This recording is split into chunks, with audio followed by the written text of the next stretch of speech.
ஓ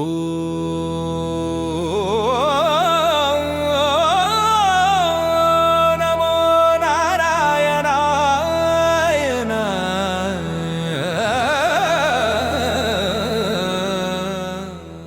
இதுவரை 11 பாசுரங்களில் இறைவனுக்கு பல்லாண்டு பாடுவதன் அவசியத்தையும் அடியார்களின் பெருமையையும் இறைவனின் கல்யாண குணங்களையும் பாடிய பெரியாழ்வார் இந்த பாடலில் இந்த பல்லாண்டை பாடுபவர்களுக்கு என்ன பலன் கிடைக்கும் என்று கூறுகிறார்.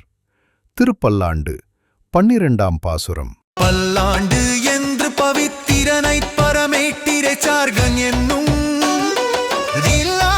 தன்னை வீலி பொத்தூர் வெட்டு சித்தன் விரும்பிய சொல் நல்லாண்டு என்று நவின்று உரைப்பார் நமோ நாராயணாய என்று பல்லாண்டும் பரமாத்மனை சூழ்ந்திருந்து ஏத்துவர் பல்லாண்டே.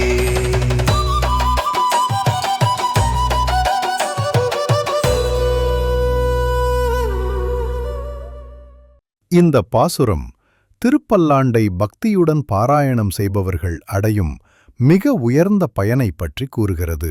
1. பாடியவர் யார்? யாரைப் பற்றி?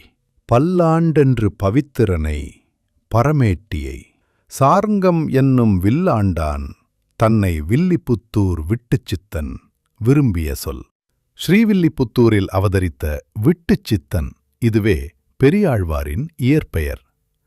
விஷ்ணு சித்தன் ஆகிய நான் விருப்பத்தோடு பாடிய இந்த பல்லாண்டு பாசுரங்கள் அனைவரையும் புனிதமாக்கும் தூய்மையானவனை, பரமபதத்தில் உறையும் மேலான தலைவனை, சார்ங்கம் என்னும் வில்லினை ஏந்திய வீரனான ராமபிரானை இவர்களை குறித்துப் பாடிய பல்லாண்டு என்னும் இப்பாடல்களை 2. எப்படி பாட வேண்டும்? நல்லாண்டென்று நவின்றுரைப்பார் நமோ நாராயணாய வென்று.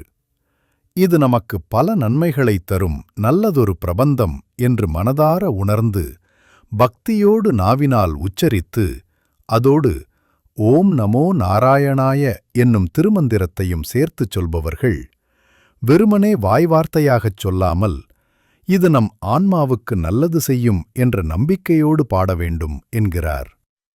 3. என்ன பலன் கிடைக்கும்? பல்லாண்டும் பரமாத்மனை சூழ்ந்திருந்தேத்துவர் பல்லாண்டே. அப்படி பாடுபவர்கள் இந்த பூமியில் மட்டுமல்ல மோட்சமடைந்த பின்பும் அந்த பரமாத்மாவாகிய நாராயணனை சூழ்ந்திருந்து நித்தியமாக அவனுக்கு பல்லாண்டு பல்லாண்டு என்று மங்களம் பாடும் பாக்கியத்தை பெறுவார்கள். இதுதான் மிக உயர்ந்த பலன். இந்த உலகில் இறைவனுக்கு பல்லாண்டு பாடி பழகியவர்கள் வைகுண்டம் சென்ற பிறகும் அதே தொண்டை இடைவிடாமல் தொடர்ந்து செய்வார்கள். அதுவே பேரானந்தம். சுருக்கமான கருத்து: ஸ்ரீவில்லிபுத்தூர் விஷ்ணு சித்தராகிய பெரியாழ்வார் தூய்மையானவனும் பரமபதநாதனும் வில்லேந்திய வீரனுமான எம்பெருமானை குறித்து ஆசையுடன் பாடிய இந்த திருப்பல்லாண்டு பாசுரங்களை ஓம் நமோ நாராயணாய என்று சொல்லி பக்தியுடன் பாடுபவர்கள் பரமபதத்தை அடைந்து அங்கே இறைவனை சூழ்ந்திருந்து என்றென்றும் பல்லாண்டு பாடி மகிழ்வார்கள். இத்துடன் திருப்பல்லாண்டு பாசுரங்களின் விளக்கம் நிறைவுற்றது.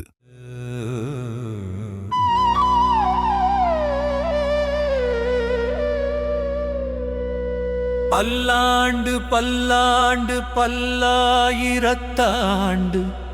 பல கோடி நூறாயிரம்